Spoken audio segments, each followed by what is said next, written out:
Hari ini kita mau bicara tentang belajar mengasihi.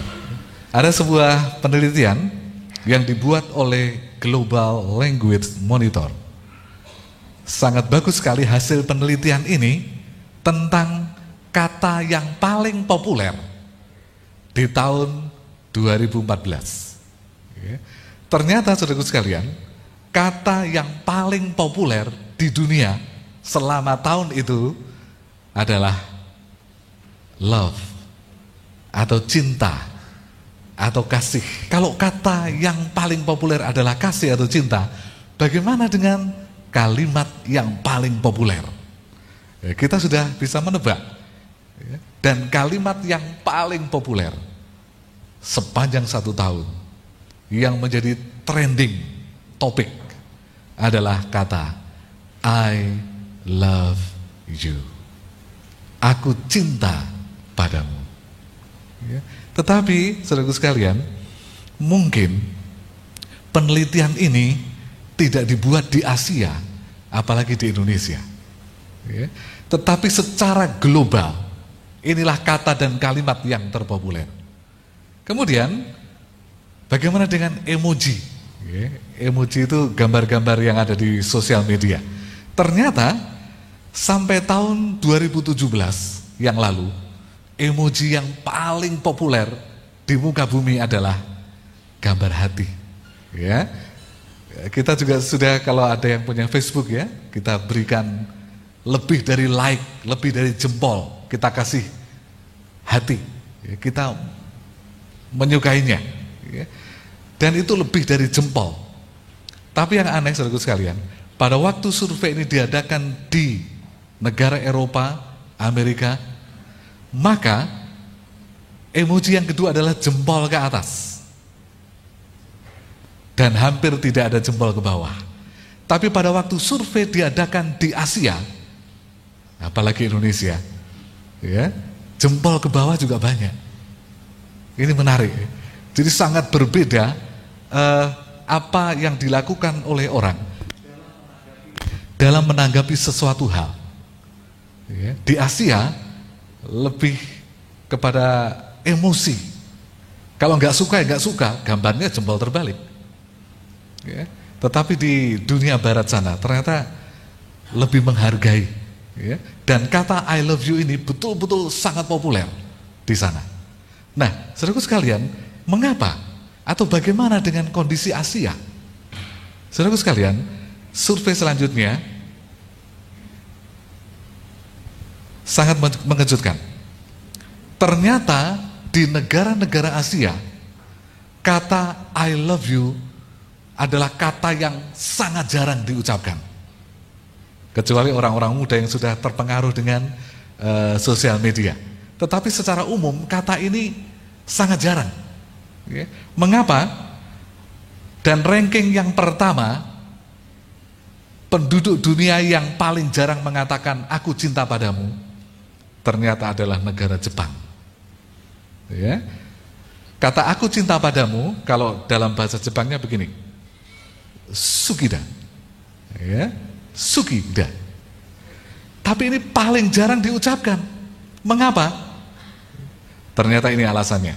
Yang pertama, orang-orang Jepang atau orang-orang Asia, termasuk orang Indonesia, karena orang Indonesia juga sangat sulit bicara ini, apalagi prianya, bapak-bapak ya, termasuk saya, begitu sulitnya ngomong aku cinta padamu. Selama ini kita heran, mungkin istri-istri heran, kenapa ini bapak-bapak ini kok susah sekali aku cinta padamu, ma, susah sekali, kok seperti perlu perjuangan untuk mengatakannya. Ya, ternyata survei ini menolong kita untuk mengerti, terutama di orang Jepang dan Asia. Ya, orang-orang Asia tidak ingin menggunakan kalimat tersebut dengan main-main. Itu kalimat sakral. Ya, itu kalimat yang kalau sering diucapkan hilang maknanya. Ya, jadi ibu-ibu sekarang mengerti ya kenapa kami bapak-bapak tidak sering mengucapkannya, takut hilang makna. Ya. Kemudian yang kedua, mengapa alasannya orang Asia sulit mengucapkannya? Yang kedua, pria Asia tidak ingin terlalu banyak mengucapkan kata itu, nanti bisa-bisa justru menjadi kebohongan. Apa maksudnya? I love you, aku cinta padamu, padahal enggak. Ya, dan orang Asia pantang, lebih baik jarang mengucapkannya tapi betul-betul. Ya, daripada banyak I love you, tapi ternyata enggak. Ya, dan ini alasan secara umum orang Asia. Yang ketiga, tradisi dan budaya negara-negara timur ternyata mempengaruhi. Ya, orang-orang timur, terutama pria, lebih baik bertindak daripada bicara. Ini dia. Ya. Daripada ngomong aku cinta padamu tapi gak melakukan apa-apa, lebih baik tidak mengucapkannya tetapi melakukan segala sesuatu untuk menyenangkan istrinya. Itu survei. Ya, survei yang telah dibuat. Ya. Oleh karena itu, Bapak Ibu dan Saudara sekalian, bagaimana dengan kita saat ini? Apakah kata aku cinta padamu, aku sayang padamu masih sering terdengar di rumah kita? Ya. Oh sering Pak Pendeta, mungkin kata ibu-ibu, ya, Pak aku cinta padamu. Tapi dari bapak-bapak kenapa sulit keluar? Ya ini alasannya, ternyata kita tidak hidup di barat. Ya. Kata itu sangat sakral, hati-hati mengucapkannya, lebih baik tindakan daripada kata-kata. Walaupun sebenarnya itu sangat dibutuhkan di telinga para wanita. Saudaraku sekalian, yang sangat mengejutkan, bahasa di dunia ini yang sudah diketahui berjumlah 7.102 bahasa. 7.102 bahasa. Dan masing-masing memiliki kata atau kalimat sendiri untuk mengucapkan cinta. Contohnya Jepang tadi apa? Sugida. Ya. Bagaimana dengan bahasa Inggris Amerika? Ya sudah jelas, I love you. Kita pun ikut-ikutan bahasa itu. Kemudian bagaimana dengan orang-orang Tiongkok? Ya, kita sudah tahu, kita sudah bahas panjang lebar di sini. Apa itu? Wo aini. Ya, saya sampai hafal. Ya. Wo aini. Ya. Kemudian kalau Arab bagaimana? Bahasa Arab juga menarik. Ya, bahasa Arabnya begini.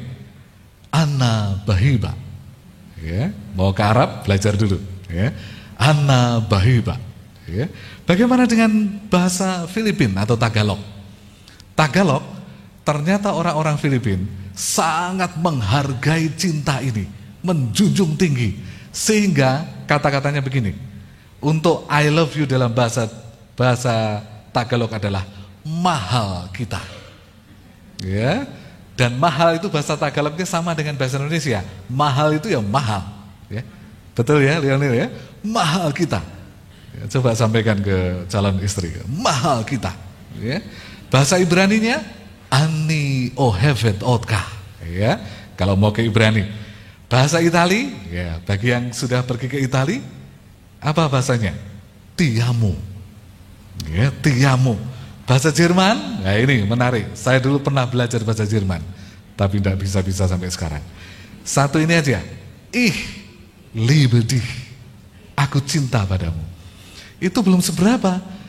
Dari 7.102 bahasa, ternyata jumlah bahasa daerah terbanyak di Indonesia. Berapa jumlah bahasa di Indonesia? 742 bahasa. Dan untuk mengucapkan aku cinta padamu beda semua. Orang Surabaya bagaimana? Aku tresno karo kowe. Ya, itu orang Surabaya, orang Jawa. Kalau Pak Matanari ke Bu Matanari bagaimana? Ya, holong rohaku tuho, ya, luar biasa. Ya. Kemudian kalau orang Ambon menarik, orang Ambon katakan begini, beta sayang ale, ya, orang Ambon ya, beta sayang ale, ya, harus ada naik turunnya. Kemudian bagaimana dengan orang Manado? Ini dia, tak suka pengana, ya, suka pengana ya, kepada Anda. Kemudian orang Padang menarik, aku cinto samu kau, ya. Orang Padang itu ya. Dan masih banyak bahasa yang lain. Abang demen sama Neng itu Betawi. Ya. Tetapi saudaraku sekalian, begini banyak bahasa, begini banyak ekspresi tentang cinta. Tetapi Alkitab sudah menyatakan dengan jelas di akhir zaman Di dalam Matius 24 ayat 12 dikatakan, dan karena makin bertambahnya kedurhakaan, maka kasih kebanyakan orang akan menjadi dingin. Di akhir zaman, kasih kebanyakan orang akan menjadi dingin. Tidak peduli betapa sering mengucapkan aku cinta padamu, tetapi Alkitab katakan kasih akan menjadi dingin. Mengapa? Harus ada sebabnya. Ternyata saudaraku sekalian, sebab kasih menjadi dingin di akhir zaman adalah satu peribahasa yang terkenal di Indonesia. Dari mana datangnya cinta? Dari mana? Dari mata turun ke hati. Ya. Apa maksudnya? Mengapa kasih manusia di dunia menjadi dingin? Karena memiliki prinsip cinta itu berasal dari pandangan mata. Apa yang dilihat akan terbawa ke hati. Nah, sekarang mari kita lihat selanjutnya. Karena begitu rumitnya cinta ini, maka orang-orang Yunani membagi menjadi beberapa. Kita sudah tahu. Yang pertama adalah cinta kasih kodrati yang memang harus terjadi. Disebut dengan cinta storge. Apa itu cinta storge? Ya, ternyata kasih kodrati yang tidak bisa ditolak, yaitu kasih dari seorang ayah kepada anaknya. Kasih kodrati itu yang nggak bisa ditolak, nggak bisa dipilih. Kasih dari anak kepada orang tua, kasih kepada kakak, dari kakak kepada adik, adik kepada kakak. Itu disebut kasih storge atau cinta storge. Tetapi ternyata cinta ini rawan. Kenapa rawan? Cinta ini mudah rusak. Buktinya apa? Dalam kehidupan kita, kasih storge ini begitu mudah rusak. Pembagian warisan gak adil, rusak sudah hubungan. Melihat orang tua mengasihi lebih kepada adiknya, rusak hubungan. Kasih storge begitu rawan. Dan dalam Alkitab contohnya adalah saudara-saudara Yusuf. Pada waktu saudara-saudara Yusuf melihat orang tuanya mengasihi Yusuf lebih, memperlakukan Yusuf lebih istimewa, persaudaraan mereka rusak. Cinta storge tidak bertahan lama. Yang kedua, untuk menggambarkan cinta oleh karena daya tarik fisik. Ya, seorang pria jatuh cinta kepada wanita, wanita kepada pria. Orang Yunani memberikan istilah itu cinta eros. Cinta oleh karena daya tarik fisik. Cinta yang harus ada pada suami istri. Tetapi cinta ini pun tidak menjamin kekalnya hubungan suami istri. Saudaraku sekalian, mengapa? Karena dasar cinta ini adalah dari mata turun ke hati. Kita bisa bayangkan seorang pria yang jatuh cinta karena bentuk tubuh istrinya langsing, kemudian berubah jadi langsung, hilang cintanya, hilang. Bagaimana dengan wanita? Wanita juga dari mata turun ke hati. Apa? Mereka melihat kepribadian yang dimiliki seorang pria. Mobil pribadinya berapa, pesawat pribadinya berapa, rumah pribadinya berapa. Kalau semuanya itu hilang cintanya. Begitu rawan juga hubungan suami istri yang didasarkan pada eros oleh pandangan mata. Saudaraku sekalian, tetapi bagaimana dengan cinta yang ketiga? Cinta yang ketiga adalah philea atau phileo. Pernah dengar kata Philadelphia? Jemaat Philadelphia. Apa artinya? Jemaat yang isinya artinya adalah brothers love. Cinta kasih antar saudara. Saudara siapa? Saudara bukan saudara kandung. Seperti kita berjemaat seperti ini, kita saling mengasihi. Kasih kita adalah menurut bahasa Yunani atau Greka adalah philea. Ya, apakah kasih ini juga bertahan lama? Tidak. Kasih ini mudah rusak, sangat mudah rusak. Perkataan yang tidak enak hati menghancurkan hubungan. Tindakan yang dipandang tidak nyaman menghancurkan hubungan. Kasih philea ini begitu mudah rusak. Dan kita bisa alami setiap saat. Betapa mudahnya sementara kita duduk di gereja, persahabatan pun putus. Kenapa? Karena cinta ini tidak kuat. Saudaraku sekalian, storge yang diawali dengan pandangan mata merusak hubungan saudara kandung. Eros yang diawali dengan pandangan mata merusak hubungan suami istri. Philea yang juga didasari oleh pandangan mata yang dilihat sehari-hari merusak hubungan umat-umat Tuhan. Kalau begitu bagaimana? Ya, apa yang harus kita lakukan? Ya, saudaraku sekalian, menariknya di dalam Alkitab, kasih itu satu jenis, hanya satu bentuk, bukan eros, bukan philea, dan juga bukan storge. Semua kasih dalam Alkitab, ya, kecuali 1-2 kasus tertentu, hanya menggunakan satu dalam bahasa Yunani, yaitu agape. Kasih antar saudara kandung, antara orang tua dan anak akan bertahan kuat jika bukan didasari oleh kasih storge, tapi agape. Mari kita lihat apa yang dikatakan oleh firman Tuhan. 1 Yohanes 4 ayat 7. 1 Yohanes 4 ayat 7. Kita bisa buka sama-sama Alkitab kita. 1 Yohanes 4 ayat 7. Saudara-saudaraku yang kekasih, marilah kita saling mengasihi. Kata kasih di sana agapau, agape. Ya. Saudara-saudaraku yang terkasih, marilah kita saling agape. Sebab agape itu berasal dari Allah. Luar biasa, ya. Dan setiap orang yang agapau, yang mengasihi dengan agape, lahir dari Allah dan mengenal Allah. Ya. Padahal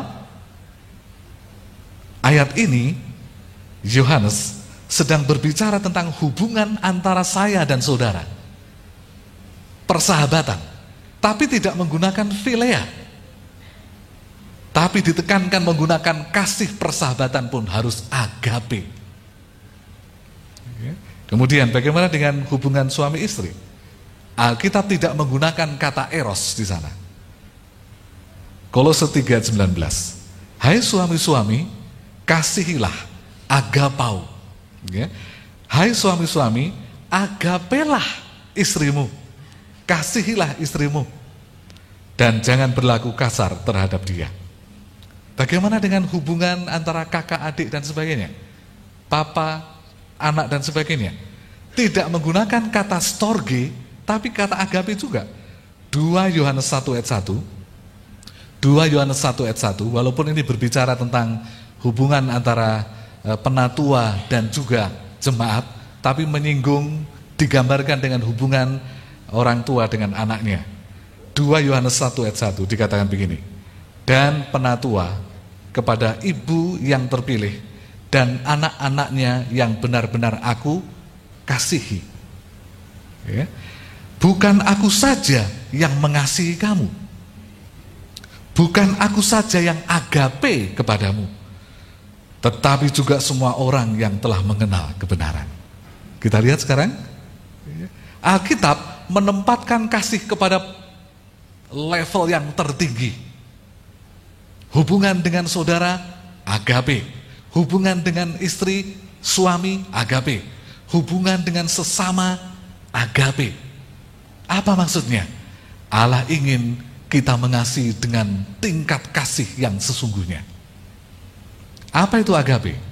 Agape adalah kasih yang murni, kasih yang rela berkorban, kasih yang tanpa pamrih, kasih yang dalam melakukannya ingin menguntungkan orang lain. Inilah kasih agape. Pada waktu kita bersahabat, kita harus menguntungkan sahabat kita. Pada waktu kita memiliki hubungan dengan saudara-saudara sedarah, menguntungkan mereka. Pada waktu kita memiliki hubungan dengan orang tua, membahagiakan orang tua. Pada waktu kita memiliki hubungan suami dan istri, membahagiakan pasangan hidupnya. Inilah kasih itu. Tuhan tidak membedakannya, tetapi hanya satu level, yaitu agape. Saudaraku sekalian, dan kasih agape ini bukan dari mata turun ke hati. Kita sudah membaca ayatnya tadi, 1 Yohanes 4 ayat 7. Apa dikatakan di sana? Dan sebab kasih itu berasal dari Allah. Kalau gitu rumusannya bagaimana? Kasih agape bukan dari mata turun ke hati, memandang dulu baru timbul kasih, tidak, tetapi dari Allah. Turun kemana? Turun ke hati. Hasilnya apa? Apapun yang kita lihat, entah itu tidak kita sukai atau kita sukai, tapi karena ada kasih di hati, maka kasih itu nyata melalui tindakan. Sangat berbeda. Dari mata turun ke hati, kalau mata enggak suka, ya sudah, hati enggak. Tetapi agape tidak begitu. Karena berasal dari Allah dan tersimpan di hati menjadi satu karakter. Mungkin kita enggak suka orangnya, tetapi karena kita punya kasih, kita tetap menolongnya. Mungkin orang itu sangat menyakitkan hati kita, tetapi karena kita punya kasih dari Allah, kita disanggupkan untuk mengasihinya. Itulah agape, saudaraku sekalian. Dan contoh dalam Alkitab, kasih agape adalah kasih yang dilakukan oleh Yesus kepada Petrus. Kita tahu Petrus ya. Petrus nama aslinya adalah Simon, anak Yohanes. Dia dijuluki atau kata panggilannya adalah Petrus. Kalau gitu apa artinya? Simon anak Yohanes yang tidak punya pendirian. Itulah Simon Petrus. Apa yang terjadi dengan Simon? Simon adalah seorang nelayan. Sama seperti 7 murid Yesus lainnya. Seorang nelayan. Itulah sebabnya karena dia nelayan yang sehari-hari hidup di pantai, ada angin di sana, ada ombak di sana, maka kalau bicara tidak bisa pelan. Suaranya keras. Bahkan teriak. Coba kita bayangkan kalau dia berkata lemah lembut seperti orang Solo. Ayo kita tebarkan jala ke sebelah kanan. Ikannya sudah lari. Jadi kata-katanya tegas dan keras. Kenapa? Karena alam yang menuntutnya. Tetapi sayang, karakter Petrus juga sangat kasar. Petrus keras, memiliki hati yang sekeras batu, tidak mudah berubah. Itu Petrus. Ada 3 orang inner circle dari Yesus. Siapa namanya? Lingkaran dalam, orang terdekat. Petrus, Yohanes, dan Yakobus. 2 nama lainnya juga nelayan, orang-orang keras. Saking kerasnya Yohanes dan Yakobus, maka dia disebut atau diberi gelar apa? Anak-anak apa? Anak-anak guruh. Berarti orang-orang terdekat Yesus ini orang keras semua, orang kasar semua. Mengapa Yesus sangat dekat dengan mereka? Bukan berarti mereka lebih dari yang lain, karena Yesus ingin merubah mereka. Ingin merubah orang yang berkarakter sangat keras ini untuk menjadi alat bagi pekerjaan Tuhan. Yang menjadi masalah adalah di Yohanes 18. Yohanes 18. Petrus melakukan tindakan yang dalam istilah kita adalah mengkhianati cinta. Apa yang dilakukan oleh Petrus? Kurang cinta apa Yesus kepadanya? Tetapi dia tega mengkhianati Yesus. Apa yang dilakukan Petrus di pasal 18? 3 kali dia menyangkal Yesus. Apa artinya menyangkal? Menyangkal artinya tidak mengakui, ya, tidak mengakui di hadapan umum. Yang menarik saudara sekalian, 3 penyangkalan ini, yang pertama di ayat 17 terjadi di hadapan seorang hamba imam. Bayangkan, Bukan di hadapan imam, tapi hambanya imam. Kalau yang kedua, masuk akal lah di hadapan banyak orang. Ya. Tapi kalau di hadapan penjaga pintu, terus juga takut mengakui Yesus, apa enggak kebangetan di Petrus? Apa yang dia katakan? Aku tidak kenal dia. Bukankah engkau salah satu dari murid-murid Yesus? Aku enggak kenal dia. Petrus menyatakan di depan umum, dia tidak mengasihi Yesus. Sekarang, kasih agape itu seperti apa? Inilah kasih agape yang dilakukan oleh Yesus. Yang pertama, bukan Petrus yang datang kepada Yesus untuk memperbarui hubungan, tetapi justru Yesus yang datang. Ya, di dalam Lukas 22 ayat 62 disebutkan kondisi Petrus yang sudah tidak punya pengharapan, ya, yang sudah tidak punya muka. Ya, dikatakan di sana, lalu Petrus pergi keluar menangis dengan sedih, tidak punya muka lagi datang kepada Yesus.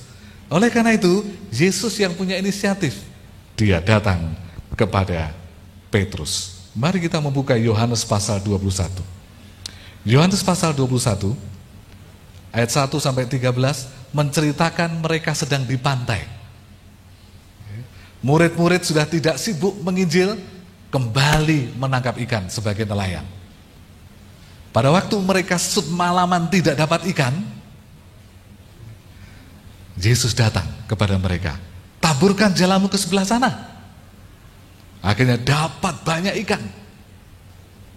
Sebelum makan, Yesus datang kepada Petrus.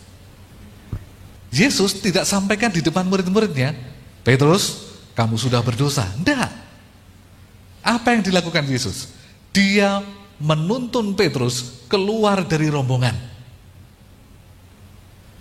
Pada waktu sendirian dengan Petrus, Yesus baru berusaha memulihkan hati Petrus yang sudah hancur. Apa maknanya, saudaraku sekalian?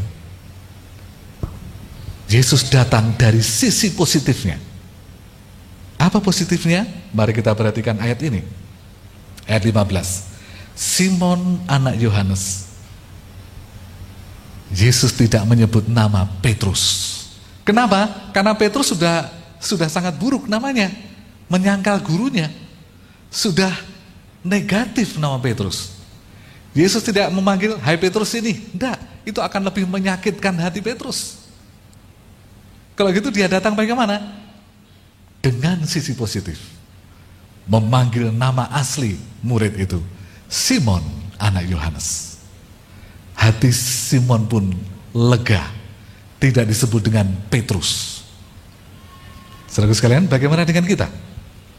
Bagaimana kalau kita ingin memperbaiki hubungan dengan seseorang? Apakah kita menunggu yang bersalah datang kepada kita? Ternyata kasih agape tidak begitu. Kasih agape, kita yang merasa benar datang ke mereka. Masuk dari sisi positifnya, bukan sebagai hakim. Dan ini juga bisa dilakukan dalam hubungan suami istri. Kita yang benar datang kepada pasangan yang dalam posisi yang salah. Hubungan persaudaraan, kita yang merasa benar, kita yang datang. Kita yang harus punya inisiatif memperbaiki. Itulah agape. Oke. Pertanyaannya, apakah kita bisa? Angel, sulit, berat. Yang kedua yang dilakukan Yesus. Yesus datang kepada Petrus. Tujuannya satu, memulihkan hubungan. Untuk membangkitkan semangat Petrus yang sudah merasa bersalah. Petrus sudah menyangkal 3 kali. Untuk memulihkan hubungan bagaimana? Dia berikan pertanyaan 3 kali. Yang pertama adalah, gembalakan domba-dombaku, dalam bahasa Indonesia kita. Yang kedua, gembalakan domba-dombaku. Yang ketiga juga sama, gembalakan domba-dombaku. Padahal kalau kita baca dalam bahasa aslinya dan bahasa Inggrisnya menarik, ini berbeda.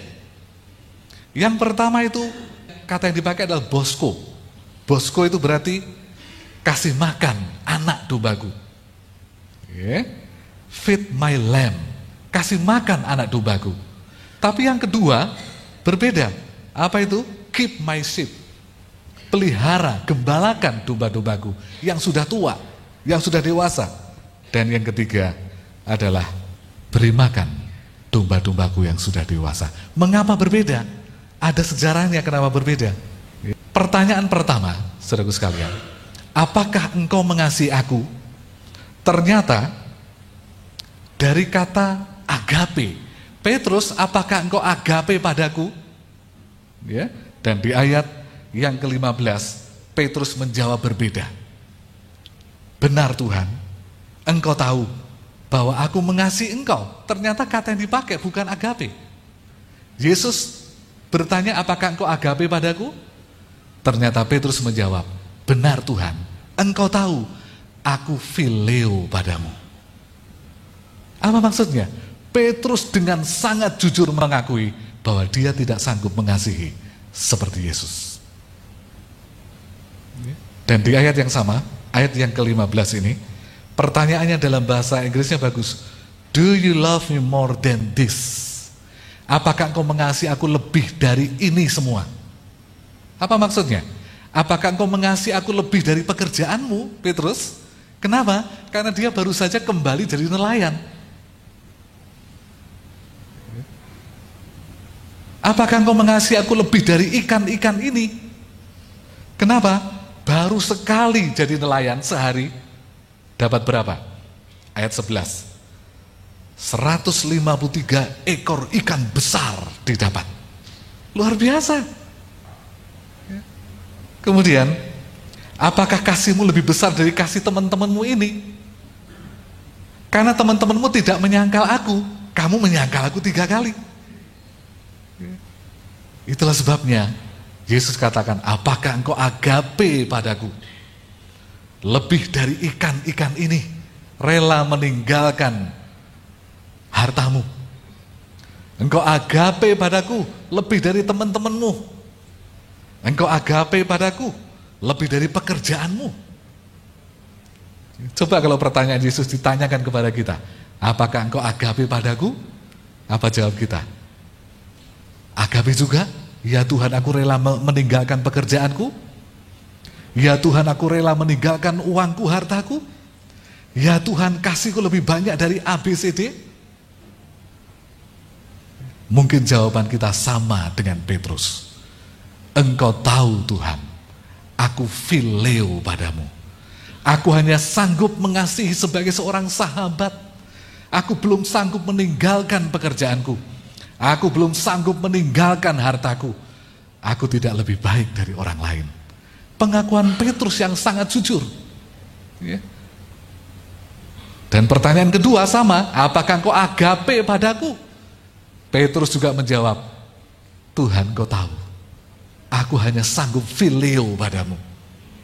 Akhirnya apa yang dilakukan Yesus? Di ayat yang ke-17, Yesus merubah pertanyaannya. Ayat 17, Simon anak Yohanes, apakah engkau phileo padaku? Luar biasa, agapenya ditinggalkan. Ya. Cinta yang paling tinggi, karena Petrus gak sanggup, ditinggalkan oleh Yesus. Dan dia menuntut Petrus dengan cinta yang dia sanggup. Apa itu? Phileo. Apa akibatnya? Petrus dengan sedih mengatakan, engkau tahu Tuhan, bahwa aku phileo padamu. Saudaraku sekalian, Yesus menerima kita apa adanya. Kalau kita belum sanggup di tingkat tertinggi, dia terima di tingkat di bawahnya, sesuai dengan kemampuan kita. Tetapi, apakah dengan demikian Yesus menurunkan standar kasih? Tidak. Ternyata tidak. Mengapa? Yesus tidak membiarkan Petrus stagnan atau berhenti di level kasih phileo. Dia tetap ingin Petrus mengasihi dengan level tertinggi atau agape. Caranya bagaimana? Kan sudah 3 kali dia menyatakan gak sanggup. Ayat 19. Yohanes 21 ayat 19. Sesudah mengatakan demikian, ia berkata kepada Petrus, ikutlah aku. Apa maksudnya? Yesus ingin Petrus belajar bagaimana mengasihi kepada Yesus. Itulah sebabnya dia katakan, ikutlah aku. Oke, aku terima dengan fileomu, kasih persahabatan. Tapi aku ingin engkau mengasihi dengan level tertinggi agape. Oleh karena engkau belum sanggup, sekarang ikut aku. Belajar lagi padaku. Yang menjadi masalah adalah sebentar lagi Yesus naik ke surga. Terus bagaimana Petrus belajarnya? Yesus memberikan solusi yang luar biasa. Yohanes pasal 14 ayat 26. Ini yang dilakukan Yesus.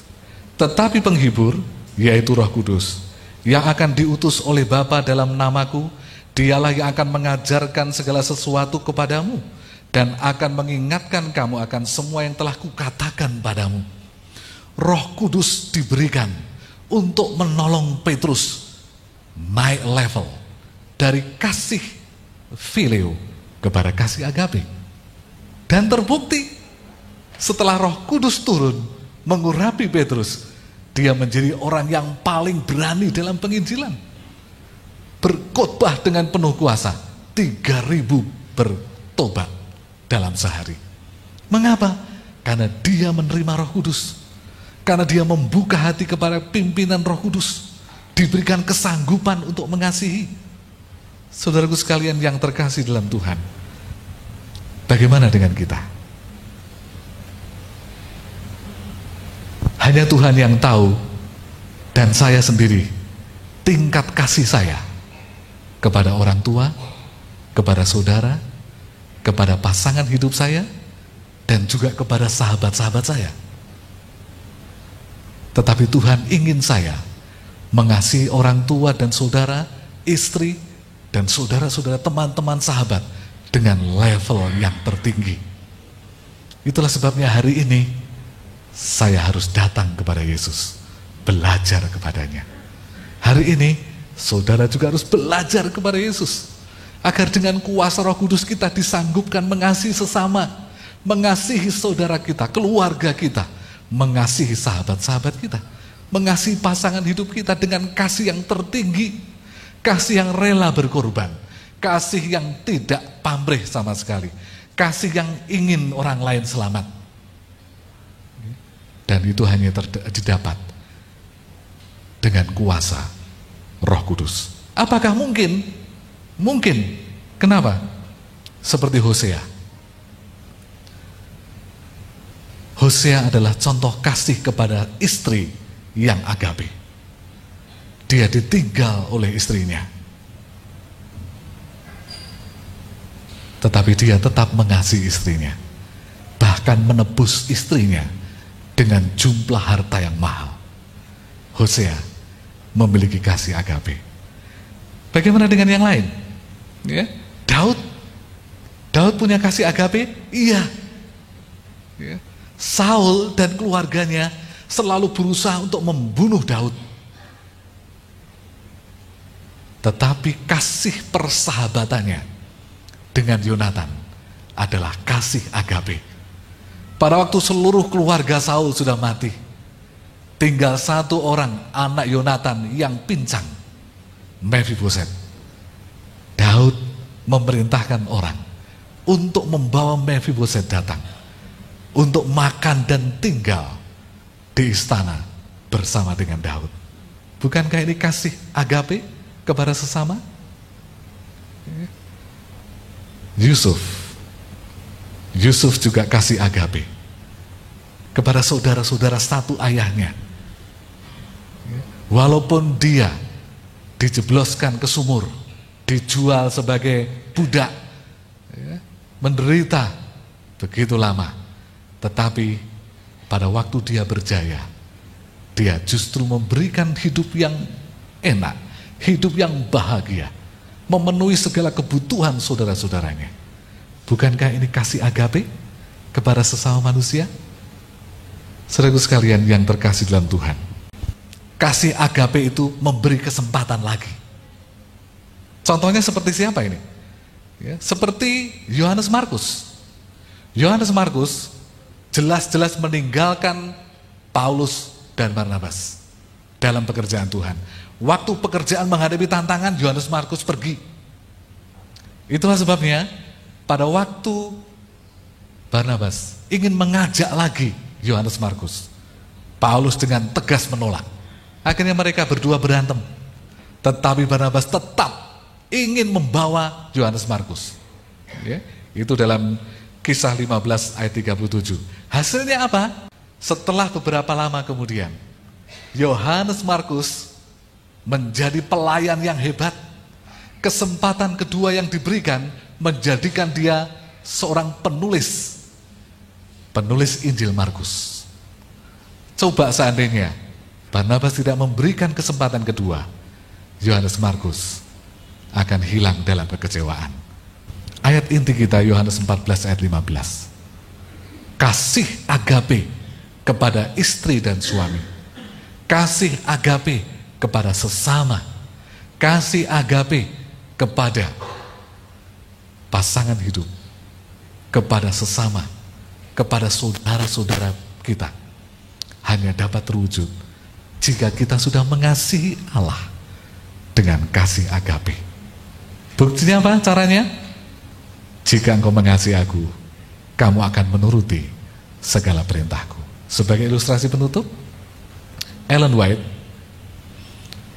suatu hari dalam bimbingan Roh Kudus, dia melihat setan, naga, ular tua mengadakan rapat besar-besaran dengan para malaikatnya.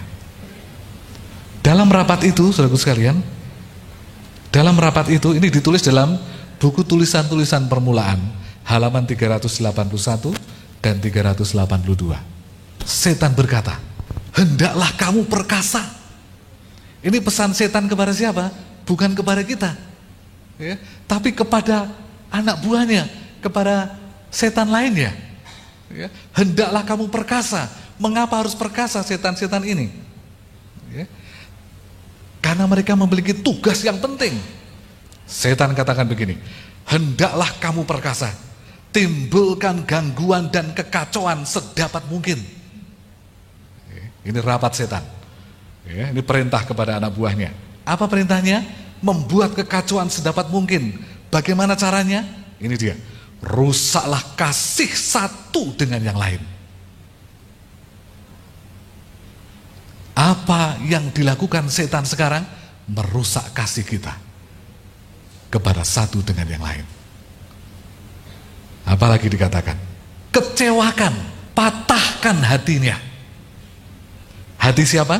Hati pendeta-pendeta. Hati siapa? Hati pelayan-pelayan. Hati siapa? Hati umat Tuhan. Mengapa? Karena kita membenci mereka. Mengapa kasih dirusak di antara kita? Karena kita dibenci setan. Dan itu pekerjaan di akhir zaman ini, ya, untuk membuat kita kecewa, untuk membuat kita patah hati kita, untuk membuat kita membenci satu dengan yang lain. Itu pekerjaan setan. Saudaraku sekalian, apa selanjutnya?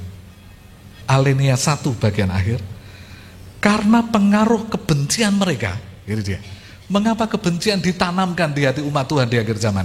Karena pengaruh kebencian mereka tidak akan memimpin orang lain ke surga. Kemudian, bila mana ada yang mau memberi, timbulkan dalam diri mereka dendam. Supaya apa? Supaya menggagalkan mereka untuk mengasihi atau memberi. Saudaraku sekalian, Yesus ingin kita memiliki level kasih agape pada pasangan hidup, pada saudara-saudara kita dalam keluarga, dan juga pada sesama. Tetapi setan bekerja dengan keras. Untuk apa? Untuk menimbulkan kebencian di hati kita. Untuk apa? Untuk membuat kita kecewa dan patah hati. Untuk apa? Untuk menimbulkan dendam dalam hati kita. semua ini akan menghalangi orang lain masuk dalam kerajaan sorga. Pertanyaan Yesus pada kita hari ini, apakah engkau agape kepadaku? Jikalau engkau mengasihi aku, turutilah segala hukumku. Kiranya kita belajar mengasihi, agar kita boleh sampai kepada kehidupan kekal dan membawa orang lain sampai kepada kehidupan yang kekal. Tuhan memberkati.